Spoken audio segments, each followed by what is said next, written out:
Hundreds of civilian deaths, a black unit to hunt down Taliban leaders, intelligence pointing to Pakistani and Iranian involvement in the insurgency. The US military's secret Afghanistan war logs provide the most revealing picture of the conflict so far. An hour-by-hour account emerges from 92,000 cryptic reports, each recording an incident involving NATO troops, a Taliban attack, or intelligence received.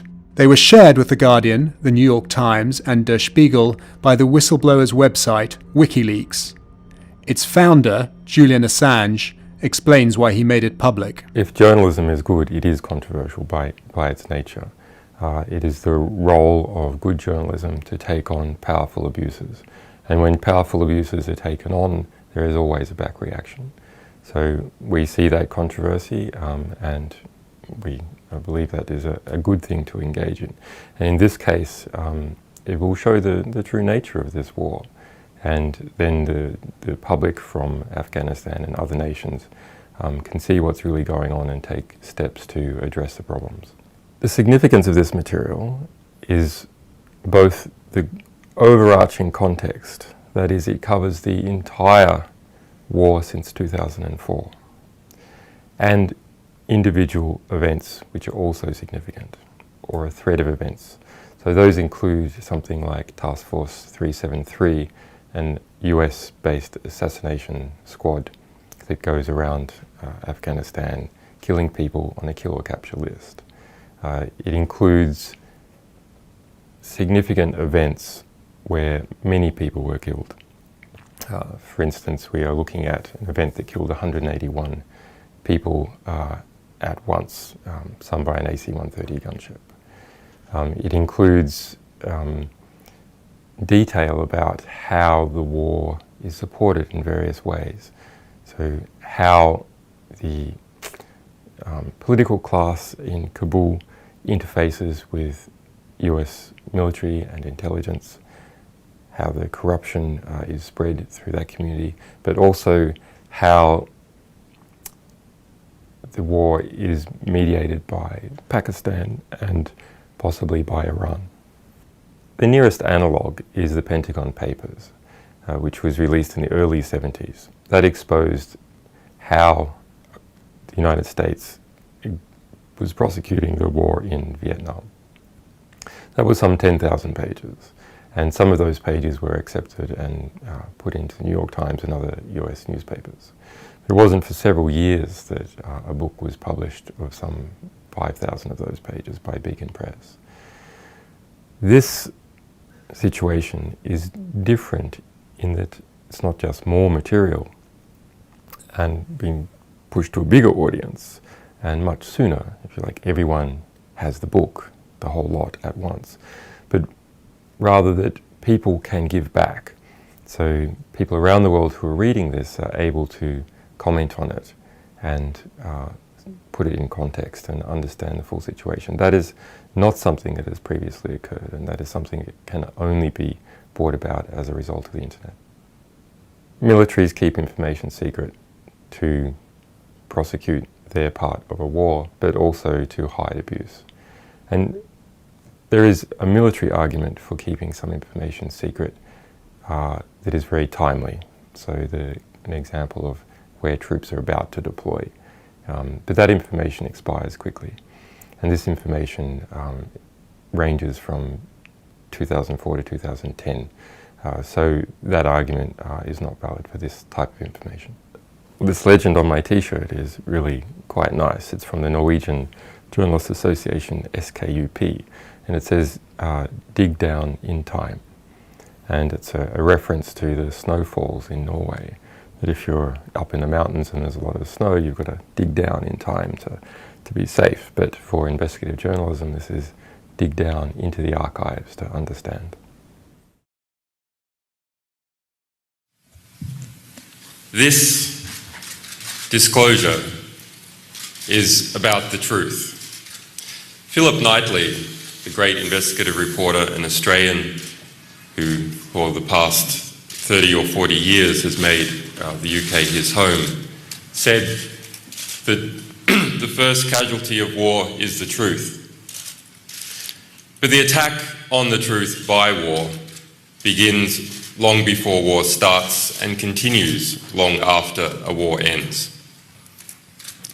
In our release of these 400,000 documents about the Iraq War, the intimate detail of that war from the US perspective, we hope to correct some of that attack on the truth that occurred before the war, during the war, and which has continued on since the war officially concluded. In that material, the deaths of some 109,000 people are documented. Internally declared, 66,000 civilians. Working with the Iraq body count, we have seen that there are approximately 15,000 never previously documented or known cases of civilians who have been killed by violence in Iraq. That tremendous scale should not make us blind to the small human scale that occurs in this material. In fact, it is the deaths of 1 and 2 people per event that killed the overwhelming number of people in Iraq.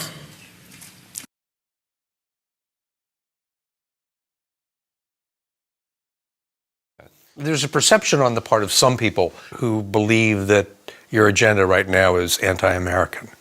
Not at all. In fact, our founding values are those of the US Revolution. They are those of people like Jefferson and Madison. And we have a number of Americans in our organization. If you're a whistleblower and you have material that is important, we will accept it, we will defend you, and we will publish it. You can't turn away material simply because it comes from the United States. There is an element of the press, most of the mainstream press, nobody wants to see you prosecuted because it could affect the way that they do their business. But there's also a feeling within the community that you're not one of them, that you play a different game. We do play a different game, and I hope we're a new way. The point that they're making, I think, is that you're not you're a publisher, but you're also an activist. We're a particular type of activist. In the US context, there seems to be a communist activist or something. So it's agitator. Somebody who's more interested in... It's a dirty word in the US. It's a dirty word. And people think that what you're trying to do is to sabotage the workings of government. No, we're not that type of activists. We are free press activists. It's not about saving the whales. It's about giving people the information they need to support whaling or not support whaling. Why? That is the raw ingredients that is needed to make a just and civil society. And without that, you're just sailing in the dark. After the release of the State Department cables, Attorney General Eric Holder condemned WikiLeaks for putting national security at risk. I think there's a real basis, there's a predicate for us to believe that crimes have been committed here. And Holder announced that the Justice Department and the Pentagon were conducting a criminal investigation. They are reportedly looking at the Espionage Act of 1917 and other statutes to find a way to prosecute Assange and extradite him to the U.S. It's completely outrageous. Are you surprised? I am surprised, actually. But you are screwing with the forces of nature. You have made some of the most powerful people in the world your enemies.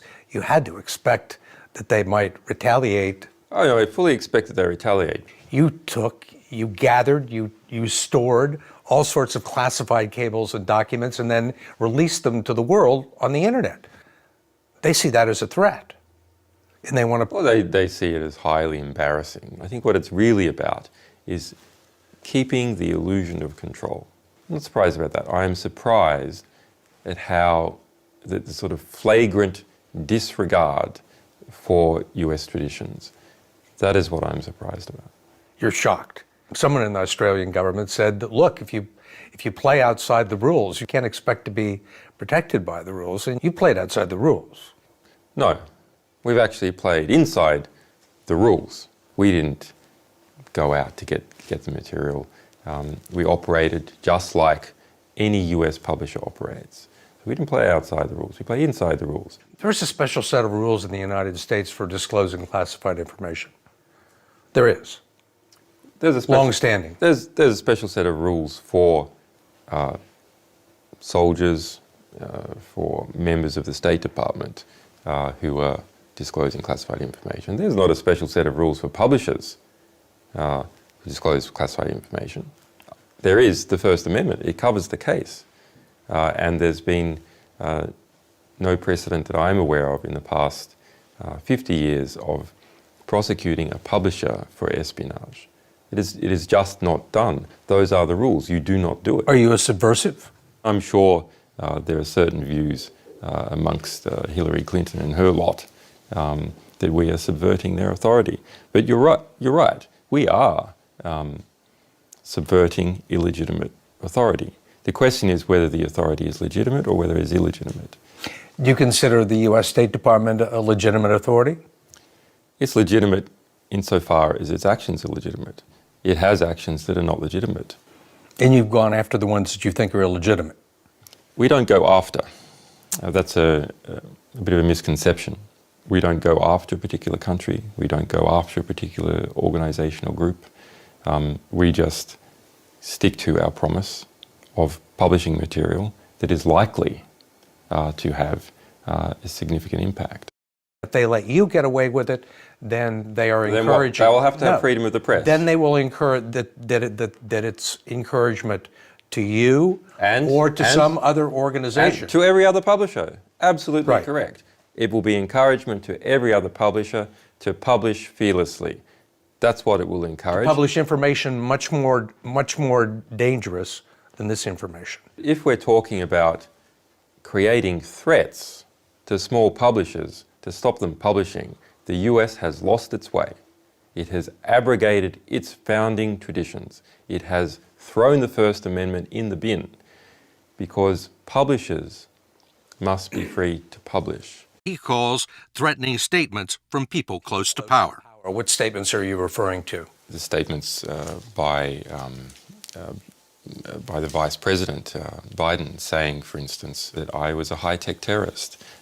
Sarah Palin calling to our organisation to be dealt with like the Taliban and be hunted down. There's calls either for my assassination or the assassination of my staff or for us to be kidnapped and renditioned back to the United States to be executed. Well, as you know, we have a First Amendment and people can say whatever they want, including politicians. I don't think that many people in the United States took seriously the idea that you were a terrorist.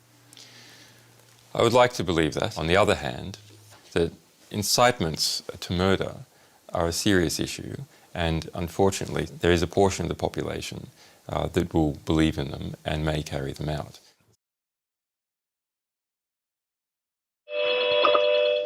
Since the 7th of December 2010, an arbitrary and unlawful financial blockade imposed by the Bank of America, Visa, MasterCard, PayPal, and Western Union has destroyed 95% of our revenue. As a result, Wikileaks has been running on cash reserves for the last 11 months. The blockade has cost the organization tens of millions of dollars in lost donations at a time of unprecedented costs resulting from publishing alliances in over 50 countries with over 90 media and human rights organizations. Our scarce resources now must focus entirely on fighting this unlawful financial blockade. In order to ensure our future survival, Wikileaks is now forced to temporarily suspend all publishing operations in order to direct all our resources into fighting the blockade and raising funds.